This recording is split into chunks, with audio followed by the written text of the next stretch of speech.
अगर हमने हमारी ऐसी हरकतें बंद नहीं करी ना तो एक दिन हमें जरूर पुलिस पकड़ के ले जाएगी। अब हमने ऐसा क्या कांड कर दिया कि ऐसी नौबत आ गई, तो उसके लिए बने रहिए आगे की वीडियो। हुआ कि कुछ ऐसा कि जैसे ही हमारी क्लास खत्म हुई तो हमने सोचा कि चलो कहीं घूमने चलते हैं। अगर नॉर्मल लोगों को घूमना होता है तो वो मॉल के अंदर जाते हैं, बट हम तो है भोपाल के लेजिट लोग, तो तुम खुद देख लो कि हम कहाँ चढ़े हुए हैं। कैमरा तो भागेंगे, निकल लेंगे भाई अपन सीधे। अभी एटमॉस्फेयर हम मॉल के टेरिस पे इधर उधर भटक रहे होते तभी हमें उस विंडो में से कोई देख लेता है। ऐसी दुड़की लगाते हैं ना हम लोग कि हमें रोकने के लिए हमारा दोस्त ही हमारे अगेंस्ट आ जाता है। ये नहीं कि जल्दी जल्दी भागे, साला हमें ही बाहर लॉक कर रहा है।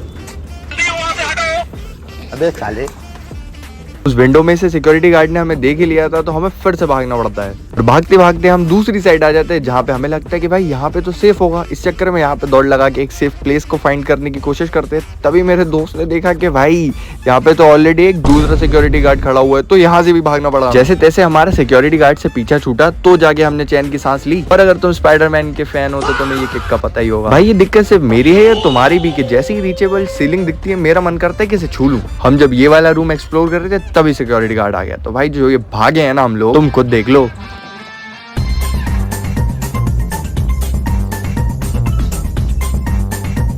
आज मैंने और मेरे दोस्तों ने ये ठान ही लिया था कि डी मॉल के सारे प्रोहिबिटेड एरिया को एक्सप्लोर करके ही मानेंगे। हमारी मॉल एक्सप्लोर करने की जिज्ञासा हमें मॉल के थिएटर की एग्जिट में ले आती है। जैसे ही हम थोड़ा आगे बढ़ते हैं मेरा ब्लैक पैंथर दोस्त एक दूसरा डोर फाइंड कर लेता है। तो क्या बिना कुछ सोचे समझे हम इसके अंदर भी चले जाते हैं। यहाँ अगर देखते हैं तो पता चला कि यहाँ एक और बालकनी है। आज मॉल एक्सप्लोर करने से ज्यादा बालकनी एक्सप्लोर की हम लोगों ने। यहाँ से व्यू काफी अच्छा दिख रहा था, सोचा एक सिनेमैटिक शॉट ही ले लिया जाए। तो थोड़ा स्टाइल में आगे बढ़ते ही हैं, पर हमारी किस्मत को ये मंजूर कहा था। आगे ही वहाँ पे सिक्योरिटी गार्ड बैठा हुआ था जो हम लोगों ने उसे देख के दौड़ा है ना, उसे बोल्ट को भी पीछे छोड़ देते हम लोगों को लगा भाई आज के दिन तो गए, अब हमें कोई नहीं बचा सकता। बट वो तो हमारी किस्मत है जिसने हमें बचा लिया, वरना आज तो हमारी फील्डिंग की साइड थी, क्योंकि सिर्फ हमने ही गार्ड को देखा था, गार्ड हमें नहीं देख पाया। पर यह तुम्हें लगता है कि हम लोग सिर्फ इतने में मान जाएंगे? मेरा दोस्त साइबोर्ग हमें छुपने की जगह बता रहा था, बट ये हमारे दोस्त ब्लैक पैंथर को कहाँ मंजूर था।